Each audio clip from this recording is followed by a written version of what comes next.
ইমান ইমান দাবি করি আমরা, ইমান কি এতই সোজা? মুসলিম হয়ে বহিতে পারে কি শয়তানি বোঝা? সম্মানিত হাজরিন, তারপরে আল্লাহ রাসূল বলেছেন, অত্তলাতু ফিন্নারি ফারাআইতু আকসারা আহলিহান নিসা। আর আমি যখন জাহান্নাম দেখলাম, জাহান্নামের মধ্যে দেখলাম অধিকাংশ সেখানে অধিবাসী হচ্ছে নারী। আল্লাহ রাব্বুল আলামিন যাদের ব্যাপারে আল্লাহ রাব্বুল আলামিন এবং তার রাসূল সাল্লাল্লাহু আলাইহি ওয়াসাল্লাম সরাসরি জাহান্নামে প্রবেশের করার কথা উল্লেখ করেছেন, তারা হচ্ছে বেপরদা নারী। এটা মানুষের ঈমান ধ্বংসের কারণ। শুধু নারীদের ঈমান ধ্বংস করবে না, হাজার হাজার পুরুষদের ঈমান পর্যন্ত ধ্বংস করবে যেই নারী, যদি নারীরা বেপরদা হয়। আল্লাহ রাব্বুল আলামিন তাই বলেন, ওয়ামিন আয়াতিহি আন খালাকা লাকুম মা মিন আনফুসিকুম আজওয়াজান লিতাসকুনু ইলাইহা ওয়া জাআলা বাইনাকুম মাওয়াদ্দাতান ওয়া রাহমাহ ইন্না ফী যালিকা লাআয়াতিন লিকাওমিন ইয়াতাফাক্কারুন। আল্লাহ রাব্বুল আলামিন সূরাতুর রুম এর 21 নম্বর আয়াতের মধ্যে ঘোষণা করে দিয়েছেন, আর তার নিদর্শনাবলীর মধ্যে রয়েছে যে তিনি তাদের জন্য তোমাদের মধ্য হতেই সৃষ্টি করেছেন তোমাদের জীবন সঙ্গিনীকে, যাতে করে তোমরা তাদের কাছে, তোমাদের স্ত্রীদের কাছে শান্তি পেতে পারো। এবং তিনি তোমাদের জন্য পরস্পরের মধ্যে ভালোবাসা সৃষ্টি করে দিয়েছেন। শুধু তাই নয়, আল্লাহ রাব্বুল আলামিন বলে দিয়েছেন এই ভালোবাসা এমন পর্যায়ে হয়ে যায় যখন বিবাহ করে যুবক অবস্থায়, তখন একটা ভালোবাসা থাকে এক কেন্দ্রিক, আর যখন বৃদ্ধ হয়ে যায় তখন তাদের ভালোবাসার মধ্যে আমার আল্লাহ রাব্বুল আলামিন আরো মহাব্বত বৃদ্ধি করে দেয়। বলেন সুবহানাল্লাহ। এটা তখন তাদের মধ্যে আরো গভীর ভালোবাসা আল্লাহ পাক সৃষ্টি করে দেন। সম্মানিত হাজির, আল্লাহ পাক বলেন, ইন্না ফি যালিকা লাআয়াতিন লিকাওমিন ইয়াতাফাক্কারুন। নিশ্চয় চিন্তাশীল যেই মানুষগুলি আছে, যেই সম্প্রদায় আছে, তাদের জন্য অবশ্যই আল্লাহ রাব্বুল আলামিন বহু নিদর্শন রেখে দিয়েছেন। আল্লাহ রাব্বুল আলামিন আরো বলে দিয়েছেন, وَقَرْنَ فِي بُيُوتِكُنَّ وَلَا تَبَرَّجْنَ تَبَرُّجَ الْجَاهِلِيَّةِ الْأُولَى। সূরা আহজাব আয়াত নম্বর 33 আল্লাহ পাক ডাক দিয়ে বলেন, ও দুনিয়ার নারীরা, তোমরা তোমাদের নিজের ঘরদের মধ্যে তোমরা অবস্থান করো, আর জাহিলি যুগের মতো তোমরা নিজেদেরকে সুসজ্জিত করে সাজিয়ে গুজিয়ে সমাজের মধ্যে তোমরা চলাফেরা করো না। জাহিলি যুগের নারীরা তারা নগ্ন অবস্থায় বিভিন্নভাবে তাদের লীলজ্জ অবস্থায় তারা ঘোরাফেরা করত। সেই রকম অশ্লীলতা বেহায়াপনা করে তোমাদেরকে চলাফেরা করা যাবে না, এই হুকুমটা আল্লাহ পাক দিয়েছেন। আল্লাহ পাক আরো বলে দিয়েছেন, ইয়া আইয়ুহান নাবিয়্যু কুল লিআজওয়াজিকা ওয়া বানাতিকা ওয়া নিসাইল মুমিনিনা ইদুনিনা আলাইহিন্না মিন জানাবিবিহিন্না যালিকা আদনা আন ইউরাফনা ফালা ইউযাইন। আল্লাহ পাক সূরাতুল আহজাব 59 নম্বর আয়াতের মধ্যে আরো বলে দিয়েছেন, আল্লাহর নবীকে ডাক দিয়ে বলেন, হে নবী, তুমি তোমার স্ত্রীদেরকে, মুমিনদের স্ত্রীদেরকে, তাদের কন্যাদেরকে বলে দাও যে তারা যেন তাদের চাদর দিয়ে তাদের নিজের উপরে পরিপূর্ণভাবে ঢেকে নেয়, এতে করে তাদের চেনা সহজ হবে, ফলে তাদেরকে কেউ উত্তপ্ত করবে না। এই উত্তপ্ত হচ্ছে ফালা ইউযাইন শব্দটা হচ্ছে আমাদের দেশে বলা হয় ইফতিজিং, এইটা হচ্ছে ফালা ইউযাইন। এটা আজ থেকে প্রায় ১৫০০ বছর আগে আল্লাহ পাক নাজিল করে দিয়েছেন।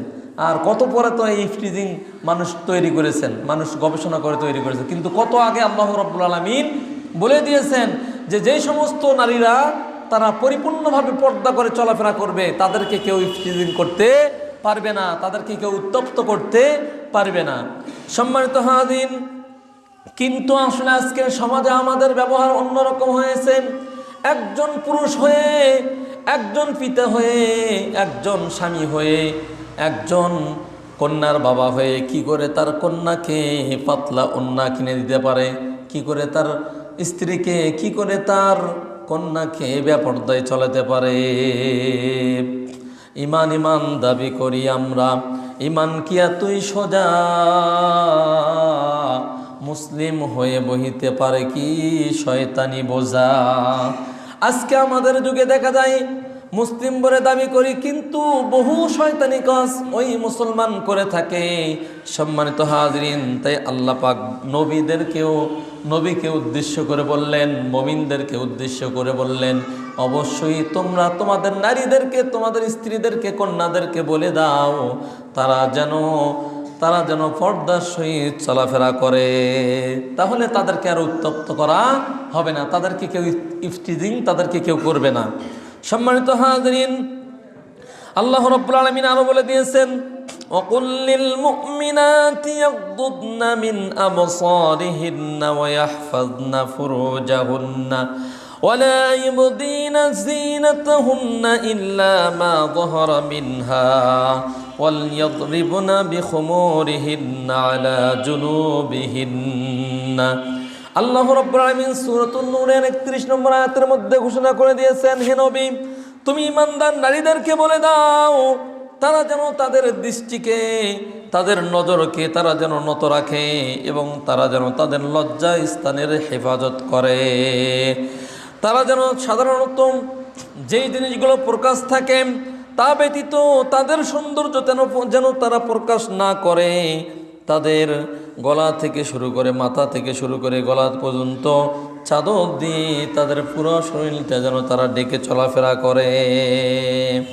সম্মানিত হাজরিন, আল্লাহ রাব্বুল আলামিন আরো বলে দিয়েছেন, ওয়াইদা সাআলতুমুহুন্না মাতাআন ফাসআলুহুন্না মিন ওয়ারাই হিজাব যালিকুম আতহারু লিকুলুবিকুম ওয়া কুলুবিহিন্না। আল্লাহ রাব্বুল আলামিন আরো বলেন, তোমরা তাদের নিকট কিছু চাইলে পর্দার আড়াল থেকে চাও।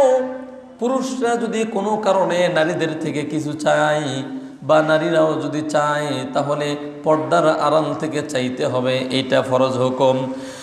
আর আল্লাহ পাক বলেন, এটা তোমাদের এবং তাদের অন্তরের জন্য অধিকতর পবিত্রতার কারণ হবে। কারণ যদি বেপর্দাভাবে যদি তাদের সাথে ওঠা বসা করা হয়, চলাফেরা করা হয়, যদি পর্দা না থাকে, তাহলে একজন আরেকজনের প্রতি আকৃষ্ট হয়ে যাবে, যার কারণে দুর্ঘটনা হয়ে যাবে, যার কারণে জিনার মতো অপবিত্র কাজ, গুনাহের কাজ তার দ্বারা হয়ে যাবে। সম্মানিত হাজরিন, এই জন্য আমাদের সবার দরকার, সবার বাড়িতে সবখানে যেন আমরা পর্দা মেনে চলতে পারি। আল্লাহ পাক এই বুঝ আমাদের সবাইকে দান করুক, বলেন আল্লাহুম্মা আমিন। কারণ এইটা খালি আমার বলার দায়িত্ব নয়, আপনাদের সবারই দায়িত্ব। কারণ 3 শ্রেণীর লোককে কি করবেন, তাদের জন্য জাহান্নাম বলা হয়েছে। তার মধ্যে এক শ্রেণী হচ্ছে যে জান্নাতে কোনোদিনও প্রবেশ করতে পারবে না, যে ব্যক্তি দায়ুস হচ্ছে ওই ব্যক্তি যে সে নিজে নয়, নিজে যতই তাহাজ্জুদের নামাজ পড়ুক, সালাত আদায় করুক, আল্লাহর হুকুম আহকাম মেনে চলুক, কিন্তু তার অধীনে তার স্ত্রী, তার কন্যারা যদি বেপর্দা করে যদি তারা চলাফেরা করে, তাহলে ওই ব্যক্তিকে বলা হয়েছে, ওই পুরুষকে বলা হয়েছে দায়ুস।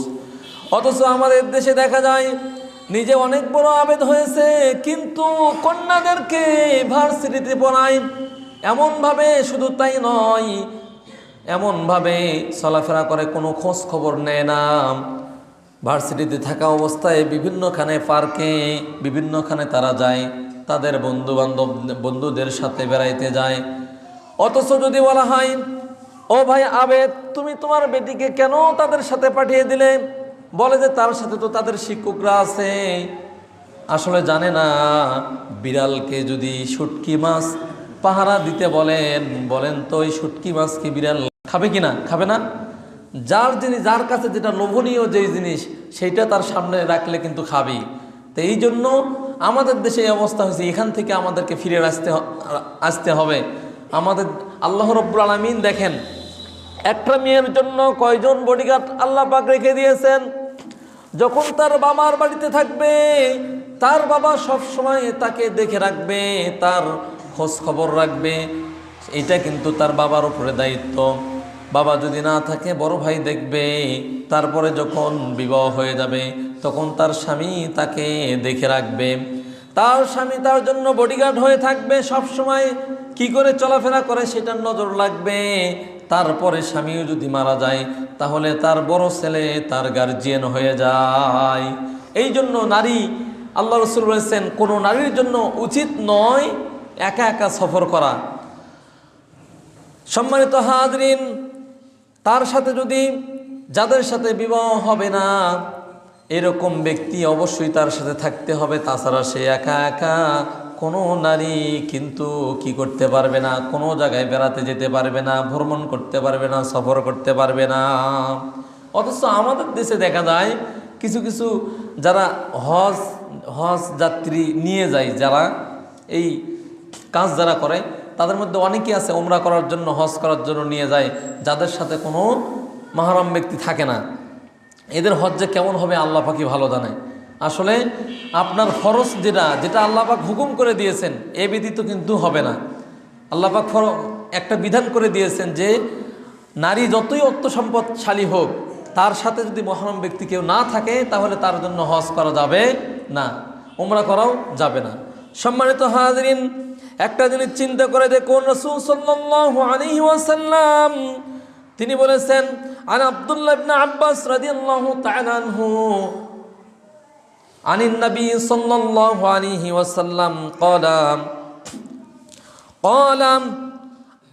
আত্তালা'তু ফিল জান্নাতি ফারাআইতু আকসারা আহলিহা আল ফুকারা। আল্লাহ রাসূল সাল্লাল্লাহু আলাইহি সাল্লাম বলেন, আমি জান্নাতের মধ্যে দেখলাম অধিকাংশ মানুষ সেখানে, যারা অধিকাংশ মানুষ তারা হচ্ছে দরিদ্র মানুষগুলো অধিকাংশ তারা জান্নাতের মধ্যে থাকবে।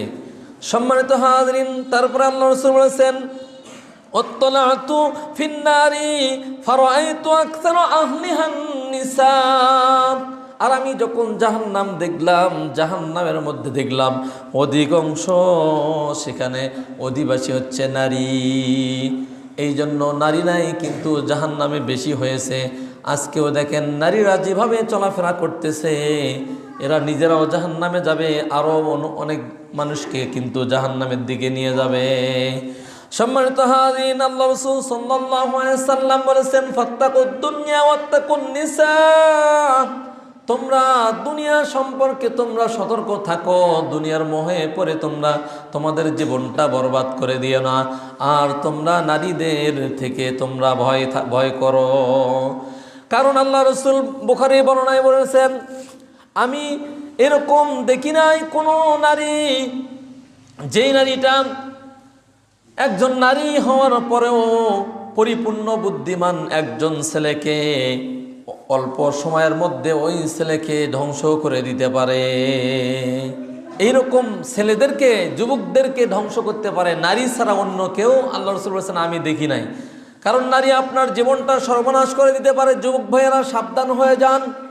এই জন্য আল্লাহ রাসূল সাল্লাল্লাহু আলাইহি সাল্লাম আরো বলেছেন, আবু সাঈদ রাদিয়াল্লাহু তাআলা আনহু থেকে বর্ণিত, তিনি বলেন, রাসূলুল্লাহ সাল্লাল্লাহু আলাইহি ওয়াসাল্লাম বলেছেন, এক পুরুষ অপর পুরুষের গুপ্ত অঙ্গের প্রতি লক্ষ্য করতে পারে না, তেমনি এক নারী অপর নারীর গুপ্ত অঙ্গের প্রতি লক্ষ্য করতে পারে না। দুজন পুরুষ একটি কাপড়ের মধ্যে বা একটি চাদরের মধ্যে তারা ঘুমাইতে পারে না, তেমনি দুজন নারী একটি কাপড়ের নিচে তারা তাদের ঘুম বা শয্যা গ্রহণ করতে পারে না। এই জন্য আপনাদের যাদের ছেলে মেয়ের বয়স 10 হয়েছে তারা বিছানা আলাদা করে দিবেন। বিছানা আলাদা করে না দিতে পারলেও অবশ্যই তাদের খেতা বলেন বা কম্বল বলেন বা চাদর বলেন, এটা আলাদা করে দিবেন। একখানে দুই ছেলে বা দুই বোনও যদি হয়, তারাও এক খেতার মধ্যে বা এক কম্বলের মধ্যে থাকতে পারে না। সম্মানিত হাজরিন, শুধু তাই নয়, আব্দুল্লাহ ইবনে মাসউদ রাদিয়াল্লাহু তাআলা আনহু বলেন, রাসূলুল্লাহ সাল্লাল্লাহু আলাইহি ওয়াসাল্লাম বলেছেন, এক নারী অপর নারীর অঙ্গের সাথে অঙ্গ লাগাতে পারে না বা স্পর্শ করতে পারে না, কারণ এতে সে তার স্বামীকে ওই নারীর অঙ্গের বিবরণ দিতে পারে। আর যদি তার স্বামী ওই নারীর বিবরণ শোনার পরে তার মনের মধ্যে ওই নারীর কল্পনা করতে পারে বা অঙ্গের দিকে তার অন্তরের মধ্যে সেটা কিন্তু আসতে পারে, এই জন্য এগুলো নিষেধ করে দিয়েছেন। সম্মানিত হাজিরিন, শুধু তাই নয়, রাসূলুল্লাহ সাল্লাল্লাহু আলাইহি ওয়াসাল্লাম আরও বলে দিয়েছেন। তাহলে দেখেন, এই হাদিসের মধ্যে যে আমরা পাইলাম, এক নারী অপর নারীর কোনো অঙ্গর দিকে তাকাতেও পারে না বা অঙ্গর দিকে কিন্তু যেখানে তাকাতেই পারে না সেখানে স্পর্শ করে কেমন করে করে। অথচ আমাদের দেশে যখন বিবাহ হয়, বিবাহের মধ্যে দেখা যায় গায়ে হলুদ আছে কিনা, একা একাই মাখতে পারে, কোনো সমস্যা নাই, কিন্তু তাছাড়া মাখতে পারবে না। আমাদের দেশে যে অবস্থা, এগুলো থেকে আমাদেরকে বেঁচে থাকতে হবে। বিবাহের অনুষ্ঠানগুলোতে এমন অবস্থা, সেখানে আপনি আপনার স্ত্রীকে নিয়ে যেয়ে খাবেন এমন পরিবেশ আজকে নাই। আছে খাবারের জন্য মহিলাদের প্যান্ডেল আলাদা, পুরুষদের প্যান্ডেল আলাদা, এমন আছে? আর আমাদের দেশের মহিলারা যদি শোনে বিবাহ, তাহলে এমন সাজবে, শাড়ি পরবে, এমন পাতলা শাড়ি পরবে যে অবস্থা আপনার 12টা বাজে দিবে। সে একাই জাহান্নামে নয়, আরও দলবাও জাহান্নামে নিয়ে চলে যাবে। সম্মানিত হাজির, এই জন্য আপনারা আপনাদের স্ত্রীদেরকে নিয়ে এরকম বিবাহের অনুষ্ঠানে যাবেন না। বিবাহ আপনি নিজে খেতে যাবেন, তবে সেখানেও সাবধান থাকতে হবে। যেখানে গান বাদ্য অশ্লীলতা হয়, এই সমস্ত অনুষ্ঠান থেকে আপনাকে বিরত থাকতে হবে। সম্মানিত হাজিরিন, জারির ইবনে আব্দুল্লাহ রাদিয়াল্লাহু তাআলা আনহু বলেন, আমি রাসূল সাল্লাল্লাহু আলাইহি সাল্লামকে নারীদের প্রতি হঠাৎ দৃষ্টি পড়া সম্পর্কে জিজ্ঞাসা করলাম। তিনি আমাকে আমার চোখ ফিরিয়ে নিতে আদেশ করলেন। অথচ আমাদের দেশে মানুষ বলে যে একবার দেখা জায়েজ আছে, এই কথা বলে না অনেকেই। আসলে একবারও দেখা জায়েজ নাই। হঠাৎ করে যদি পড়ে যায়, তাহলে সঙ্গে সঙ্গে আপনার ফিরিয়ে নিতে হবে। তাহলে সেখানে আপনি কি করে মোবাইলের মধ্যে, টিকটকের মধ্যে বা ছবির মধ্যে বা টিভির মধ্যে কি করে 1 ঘন্টা 2 ঘন্টা 3 ঘন্টা ধরে আপনি ছবি দেখেন? আপনার যদি ঈমান থাকতো তাহলে এই কাজ আপনি করতে পারতেন না। আজকে আমাদের গ্রামগঞ্জের মধ্যে এই যে ওয়াইফাই দিয়ে আরও সুযোগ সুবিধা বেশি করে দেওয়া হয়েছে। টিভি দিয়ে বা যাদের স্মার্টফোন আছে, স্মার্টফোন ব্যবহার করা হারাম, এটা আমি বলতেছি না। আমি বলি যে কোনো জিনিস দিয়ে আপনি হালাল কাজও করতে পারবেন, হারাম কাজও করতে পারবেন। ছুরি থাকলেই কি গুনাহ হবে? ছুরি দিয়ে মানুষে মারতে পারবেন, পশু জবাই করতে পারবেন, আপনার কাজে সহযোগিতা করতে পারবেন। ছুরি দিয়ে ঈদের সময় কি করতে পারবেন? গরু জবাই করেন না, কিন্তু ছুরির কি কোনো দোষ আছে? এই ছুরি দিয়ে একজনকে যদি জবাই করে দেন, তাহলে কি হবে? সেটা হারাম হবে। এই জন্য স্মার্টফোন যদি আপনার থাকে, যুবক ভাইয়েরা একটু খেয়াল করবেন, আপনার চোখের হেফাজত করবেন, অন্তরের হেফাজত করবেন, গান বাদ্য থেকে এড়িয়ে চলবেন। এবং শুধু তাই নয়, এমন একটা যুগের মধ্যে আমরা এসে পড়েছি, এখানে অশ্লীলতা, বেহায়াপনা ইহুদি খ্রিস্টানরা কিন্তু ছড়িয়ে দিয়েছে। সেদিক থেকে আমাদের সাবধান হতে হবে, আসতে হবে, আল্লাহর কাছে জবাবদিহি হতে হবে। এই রকম পরিবেশ আপনাকে কিন্তু তৈরি করতে হবে। সম্মানিত হাজিরিন, তাহলে কোনো পর্যায়ে আমাদেরকে মহিলাদের দিকে তাকানো যাবে না। যদি কোনো সময় বেপরদা নারীর দিকে চোখ পড়ে যায়, সঙ্গে সঙ্গে ফিরিয়ে আনতে হবে, এক নজর দেখার কোনো সুযোগ নাই। হাদিসটি মুসলিম শরীফের মধ্যে পাবেন, মিশকাতের মধ্যেও হাদিসটি আছে। সম্মানিত হাজিরিন, শুধু তাই নয়, জাবির রাদিয়াল্লাহু তাআলা আনহু বলেন, রাসূলুল্লাহ সাল্লাল্লাহু আলাইহি ওয়াসাল্লাম বলেছেন, নিশ্চয় মহিলা শয়তানের আকৃতিতে আসে আর শয়তানের আকৃতিতেই যায়। তাহলে মহিলারা কার আকৃতিতে আসে? শয়তানের আকৃতিতে আসে এবং শয়তানের আকৃতিতেই যায়। সম্মানিত হাজিরিন, যদি কোনো নারীকে তোমাদের কাউকে ভালো লাগে এবং সে অন্তরে গেঁথে যায়, তাহলে সে যেন তার স্ত্রীর নিকট চলে যায় এবং তার সাথে মিলনে লিপ্ত হয়। নিশ্চয়ই মিলন অন্তরের কুবাসনা এর মাধ্যমে দূর করে দিবেন।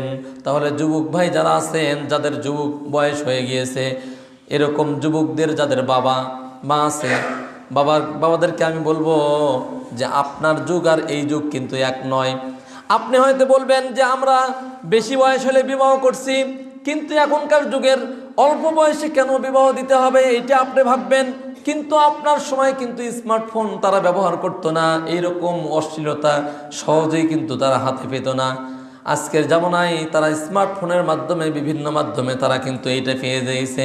এই জন্য যুবক হওয়ার সঙ্গে সঙ্গে বাবা যারা আছেন তারা আপনাদের ছেলে মেয়েদেরকে বিবাহ দিয়ে দিবেন এবং তাদেরকে সাবধানে রাখার জন্য চেষ্টা করবেন। সম্মানিত হাজিরিন, রাসূল সাল্লাল্লাহু আলাইহি সাল্লাম এই জন্য বললেন, যেই যুবকরা এই সমাজের মধ্যে অশ্লীলতা দেখবে সেখান থেকে চোখকে হেফাজত করবেন। আর তার জন্য উত্তম মাধ্যম হলে বিবাহ করা। বিবাহ করলে স্ত্রী যদি থাকে তাহলে কিন্তু ওই রকম তাদের মধ্যে আর কুমন্ত্রণা হবে না। ওই ক্ষতির আশঙ্কা থেকে, জেনা থেকে আপনি বেঁচে থাকতে পারবেন। আর আপনার স্ত্রীর কাছে আল্লাহ রাব্বুল আলামিন বলেছেন, ওয়াতাসকুনু ইলাইহা, তোমাদের স্ত্রীর কাছে আমি শান্তি রেখে দিয়েছি। আর এমন শান্তি যেটা দুনিয়ার টাকা পয়সা, গোটা দুনিয়ার মালিক হলেও আপনি অত শান্তি পাবেন না যত শান্তি যাদের স্ত্রী চরিত্রবান, যাদের স্ত্রী ভালো, যাদের স্ত্রীর দিকে তাকালেই স্বামী খুশি হয়ে যায়, তাদের অন্তর ভরে যায়। এই নারীটা, এই আল্লাহ রাসূল বলেছেন, আদ-দুনিয়া মাতা, দুনিয়া হচ্ছে ভোগের বস্তু। আর এর মধ্যে হচ্ছে সব থেকে উত্তম হচ্ছে আল মারআতুস সালিহা, যাদের উত্তম স্ত্রী যে পাইছে এ হচ্ছে গোটা দুনিয়ার থেকেও একজন সম্পদশালী, গোটা দুনিয়ার থেকেও সব থেকে দামি একজন নারী সে পেয়ে গিয়েছে।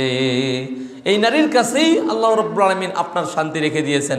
এই জন্য তাদেরকে বুঝাবেন, তাদেরকে কোরআন হাদিসের ওয়াজ করবেন এবং কোরআন হাদিসের বিশেষ করে মা ফাতেমা, তারপরে মা আয়েশা সিদ্দিকা, তারপরে আসিয়ার জীবনী, এগুলো আপনারা তাদেরকে পড়াবেন, বই কিনে আনে দিবেন, তাদেরকে শিক্ষিত করবেন। তাহলে দেখবেন আল্লাহর তারা ওগুলো পড়ে বুঝে তাহলে ইনশাআল্লাহ আপনাদের খিদমত করার চেষ্টা করবে। সম্মানিত হাজির, রাসূল সাল্লাল্লাহু আলাইহি সাল্লাম আরো বলেছেন, আবু হুরায়রা থেকে বর্ণিত, তিনি বলেন রাসূলুল্লাহ সাল্লাল্লাহু আলাইহি সাল্লাম বলেছেন যে, যেটা আমি আগেও বলেছিলাম যে মাহরাম ব্যতীত কোনো মহিলা একদিনও এক রাতও সফর করতে পারে না। হাদিস বুখারী এবং মুসলিমের মধ্যে পাবেন। তাহলে মাহরাম ব্যতীত, অর্থাৎ তার সাথে যদি মাহরাম ছাড়া কোনো পুরুষ যদি না পায় সে কোনোদিনও সফর করতে পারবে না। এই জন্য মহিলা একাকী চলতে পারে না, তার সাথে মাহরাম থাকতে হবে।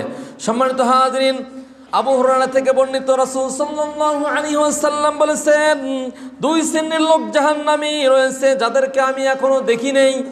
অর্থাৎ রাসূল সাল্লাল্লাহু আলাইহি ওয়াসাল্লাম যখন সেই সমাজটা কায়েম করেছিলেন সেখানে তিনি দেখেন নাই। প্রথম হচ্ছে এমন সম্প্রদায় যাদের হাতে গরুর পরিচালনা করার মতো লাঠি থাকবে। রাখালরা যেমন লাঠি নিয়ে যেরকম গরু চারায় বেড়ায় এরকম লাঠি থাকবে এক প্রকার শাসকদের হাতে, যা দ্বারা তারা মানুষদেরকে প্রহার করবে। আমাদের সমাজে এরকম যুগ ছিল না? এখনো হয়তো আছে, এখন কি নাই? আরে ভাই, চাঁদা দেয়নি দেখে তাকে কুবায় কুবায় হত্যা করা হয়েছে, এটা কেমন বিচার? আর এই বাংলাদেশের মধ্যে এমন এক সম্প্রদায় বের হয়েছে যারা কোরআন নিয়ে আল্লাহর বিপক্ষে যারা কথা বলে, আর তুমি ক্ষমতার জোরে তাদের পক্ষ নেও। কি কারণে? তোমার নেতা হয়েছে দিয়ে কি হয়েছে? তুমি থাকবা আল্লাহর পথে, আল্লাহর দিন ইসলামের পথে তুমি থাকবা। তুমি কেন নেতা খেতার পক্ষে থাকবা? তুমি যদি আজকে সেরকম নেতা খেতার পক্ষে যদি রায় দাও, কিয়ামতের দিনে সে তো তোমার ইমাম হবে। এই জন্য আমাদের ইমাম একমাত্র রাসূল সাল্লাল্লাহু আলাইহি সাল্লাম। আমরা সেই নেতার সব, সে কিভাবে চলাফেরা করেছে, রান্নাঘর থেকে শুরু করে সংসদ পর্যন্ত, এমনকি রাতের বেলায় তার স্ত্রীর সাথে কি করেছে, সেখানে কি মিলন করতে গিয়ে কি দোয়া পড়তে হয় সেটাও মানুষদের সামনে জানিয়ে দিয়েছেন। সকল কিছু কিন্তু পরিপূর্ণ করে দিয়েছেন। তারপরও কেন আপনি সেই বস্তা বসা সেই রাজনীতির দিকে আপনি দৌড়ান? আপনার একটা বিবেক থাকা উচিত, আপনার মান সম্মান থাকা উচিত যে আমি যাদের পিছনে ঘুরতেছি তাদের চরিত্র কেমন, এদিকে আপনাকে লক্ষ্য রাখতে হবে। সম্মানিত হাজিরিন, আমাদের দেশের বাউল সম্প্রদায় তারা আল্লাহর বিপক্ষে কত কথা বলেছে, অথচ এক সম্প্রদায় আছে তাদের পক্ষে তারা রায় দিচ্ছে। এখান থেকে আমাদের ফিরে আসতে হবে। আর ওর শাস্তি, যারা আল্লাহকে নিয়ে কটাক্ষ করবে, আল্লাহর কোরআন নবীকে নিয়ে যারা ব্যঙ্গ করবে, তাদের এক প্রকার শাস্তি, তাদের এক নম্বর শাস্তি হচ্ছে মৃত্যুদণ্ড। তাদেরকে কি করতে হবে? মৃত্যুদণ্ড দিতে হবে। এই ব্যাপারে কোনো আপোষ নাই, কোনো দ্বিমত নাই। সম্মানিত হাজিরিন, তাহলে এক শ্রেণী হচ্ছে আল্লাহ রাসূল বলেছেন এরা জাহান্নামী, আমি তাদেরকে দেখি নাই, যাদের হাতে লাঠি থাকবে, তারা সেই লাঠি দিয়ে মানুষদেরকে প্রহার করবে। দ্বিতীয় নম্বর হচ্ছে নগ্ন পোশাক পরিধানকারী নারীরা, যারা যাদেরকে দেখে পুরুষরা আকৃষ্ট হবে এবং তারা নিজেরাও আকৃষ্ট হবে। মানে এমন পাতলা পোশাক পরে তারা চলাফেরা করবে যেটা থেকে পুরুষরা আকৃষ্ট হবে এবং পুরুষরাও নিজেরাও তারা পুরুষের দিকে আকৃষ্ট হবে। আমাদের দেশে বিভিন্নখানে আপনি যাবেন, যে শহরের মধ্যে যদি যান সেখানে দেখবেন বিভিন্ন, আমি একখানে বাটার দোকান আছে না, বাটার দোকানে দেখলাম সেখানে মহিলা রেখেছে, আমাদের এখানে তো নাই, অন্যখানে দেখলাম মহিলারা টি শার্ট একটা পরেছে, হালকা গেঞ্জির মতো একটা শার্ট পরেছে। তো তার যদি ওড়না না থাকে, একটা যুবতী মহিলা কেমন দেখা যায় বলেন তো দেখি? আপনি কি চোখ বেঁধে রাখবেন? কতক্ষণ বেঁধে রাখতে পারবেন? সম্মানিত হাজিরিন, এই ধরনের পোশাক পরে তারা অশ্লীলতা করবে। আল্লাহ রাসূল বলেছেন তারা নিজেরাও জাহান্নামী হবে এবং মানুষদেরকে জাহান্নামে নিয়ে যাবে। এদেরকে আল্লাহ রাসূল সাল্লাল্লাহু আলাইহি ওয়াসাল্লাম বলেছেন আমি এদেরকে দেখি নাই। সম্মানিত হাজিরিন, তাদের মাথাগুলো বক্র হবে, উঁচু কাঁধ বিশিষ্ট হবে, উটের ন্যায় তারা চলতে থাকবে, তারা জাহান্নামের মধ্যে প্রবেশ করবে, তারা জান্নাতের মধ্যে প্রবেশ করতে পারবে না, এমনকি জান্নাতের সুগন্ধি পর্যন্ত তারা পাবে না। সম্মানিত হাজিরিন, অথচ জান্নাতের সুগন্ধি এত দূর হতে পাওয়া যাবে।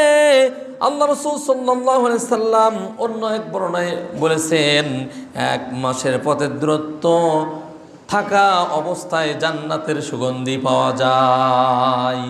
এইরকম জান্নাতের সুগন্ধিও ওই নারীরা পাবে না। এই জন্য আমাদের মা বোনদেরকে আমি অনুরোধ করব, আপনারা নিজেরা পর্দা করবেন, আপনার মেয়েদেরকে পর্দা করাবেন। এই ব্যাপারে আপনারা ইনশাআল্লাহ সবাই মিলে চেষ্টা করবেন। আল্লাহ পাক আমাদের এর থেকে বেঁচে থাকার তৌফিক দান করবো, আল্লাহুম্মা আমিন।